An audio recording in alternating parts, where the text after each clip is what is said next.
Hi everybody, this is Don Gold, the art guy, coming again to teach you about watercolor pencils. If you purchase a good set of watercolor pencils and learn how to get the best out of them, you will no doubt become a better artist. Today is how to use watercolor pencils, part 1.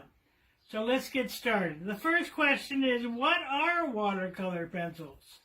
Watercolor pencils are similar to colored pencils, but they use a water-soluble binder to hold their components together rather than wax or oil. This allows the colors to spread like watercolor paint when painted over with water. Although they are spoken of as watercolors in pencil form, watercolor pencils are different from watercolor paints in some key ways. It's best to use fewer layers or of lighter color applications with watercolor pencils.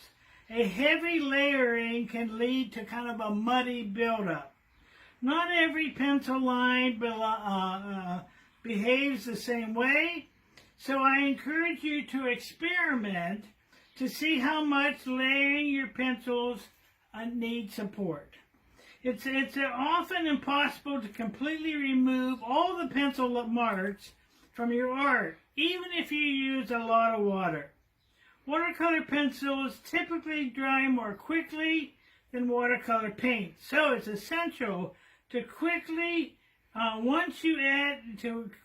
work once you add the water.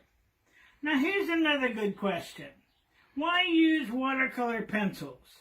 Watercolor pencils have several characteristics that make them an excellent choice for using them on their own or with other media. Since they can be sharpened, watercolor pencils allow you to add fine details that are hard to achieve with a brush. You can achieve a unique hybrid look by activating some portions of the drawing with water, and then on others you remain dry. Watercolor pencils can also cover a larger area of paper more easily than what we call typical colored pencils. As long as it's still wet, it's easier to lighten a color applied with watercolor pencils than regular colored pencils. Watercolor pencils can be used dry if you don't have access to brush and water. Watercolor pencils are easily pourable and generate a little mess beyond some pencil shavings. Listen, before we get started, let's check out some watercolor pencil supplies that you're going to need. Well, of course you're going to need water, but you're also going to need paper towels. They are essential. You don't just need water for activating the dry watercolor pencil marks. You can use it to clean your brush, as well as techniques like drawing on wet paper and wetting your pencil tip. Paper towels are helpful for removing excess water and color from your paper and brush. Now, if you look here on the table, be sure to buy a good sharpener, which will shave your watercolor pencils to a sharp point without breaking your soft leads. The red ones there, what I like about the red ones is they collect the shavings. The metal one is one of the best ones, and it's very inexpensive. But I would recommend, if you're going to do a lot of watercolor pencil work, buying a multi-point sharpener. That'll take the big pencils that you saw earlier, as well as the smaller ones. Now, let's go on here. Colors from watercolor pencils often look very different after they've been activated with water. And I recommend making a sample chart that shows what each of the colors look like when it's dry and when they're wet, so that you won't get caught off guard by unexpected colors. So what I would suggest is use watercolor paper. Put on the top the dry color, on the bottom the water activated, And don't use too much water because it will bleed out the colors. If you look at it closely, you can see how the water fills in the lines and the white areas.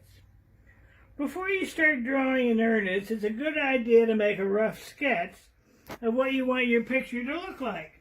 This helps you see what areas need more color and which ones should be kept light. Watercolor pencils are excellent for doing rough sketches. Next, activate the colors with brush and clean water. Follow the shape and direction of your pencil strokes to give you a more cohesive look. You can minimize the appearance of the pencil strokes by working the color more with your brush, but be careful not to overwork it or the paper might be damaged. Always start with lighter colors and then move on to darker areas when you activate pencil colors. This prevents the darker colors from overwhelming the light areas. Now comes the fun parts, watercolor pencil techniques.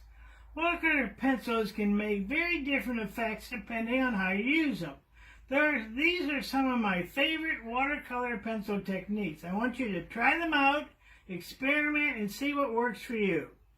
Another way to vary the saturation of your colors is to use even drawing pressure. But add more or fewer marks on the page, like several lines drawn close together will make more vivid colors when activated than fewer lines drawn apart. The intense details, if you want to have a real a boost for your painting, dip the tip of your pencil into the water before drawing. The resulting remarks will be brighter and more bold than the pencil from the color from the dry pencil. Color applied this way is difficult to blend, so it's best to use it on finishing touches. Now there are two ways to layer with watercolor pencils. The first way is to apply one color, activate it, and allow it to dry before applying and activating another color over it.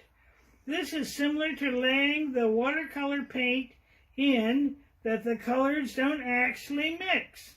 Instead, the underlying color shows through the color on the top to produce a new color.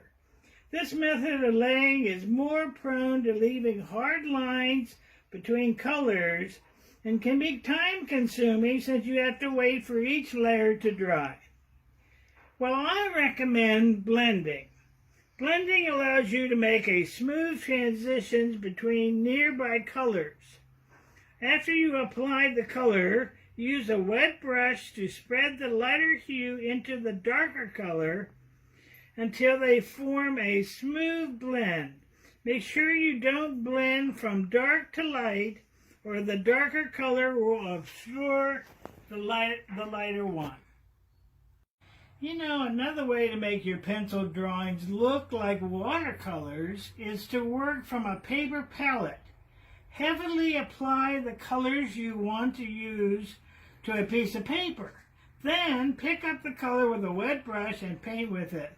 This is very convenient for short trips since the paper takes up less space than pencils. Although the paper palette allows you to mimic the look and feel of using watercolor paints, it is not a direct one-on-one substitution. Watercolor pencils still dry quickly than paints, and they work better with fewer layers. To minimize pencil lines so that the art looks more like watercolors, use more water and work the color with your brush. Don't go overboard though. Overworking can damage both the paper and the brush. To keep pencil lines more visible, use less water and don't work the color any more than necessary. This lets you harness pencil lines to indicate texture and movement. Now, another fun technique is a way to form speckled or dappled effects. Start with a wet surface and then scrape color from the pencil with a knife or sandpaper, allowing it to fall onto the wet paper. This works especially well to depict natural phenomena like falling snow and ocean spray. The watercolor pencils perfectly complement watercolor painting. I never paint with watercolors without the support of my watercolor pencils. Next time in Watercolor Pencils Part 2, I am going to be talking about Derwent Inktense pencils. They deliver an intense color payoff when activated. They are highly soluble and a pleasure to use. Similar to drawing ink, these pencils color becomes permanent when dry. In conclusion for today, watercolor pencils combine the best features of colored pencils and watercolor paints, allowing the artist to achieve highly precise marks, textured lines, and gentle washes with one medium. So I hope you had a good time today. I know I did. See you next time for another art video called Watercolor Pencils Part 2.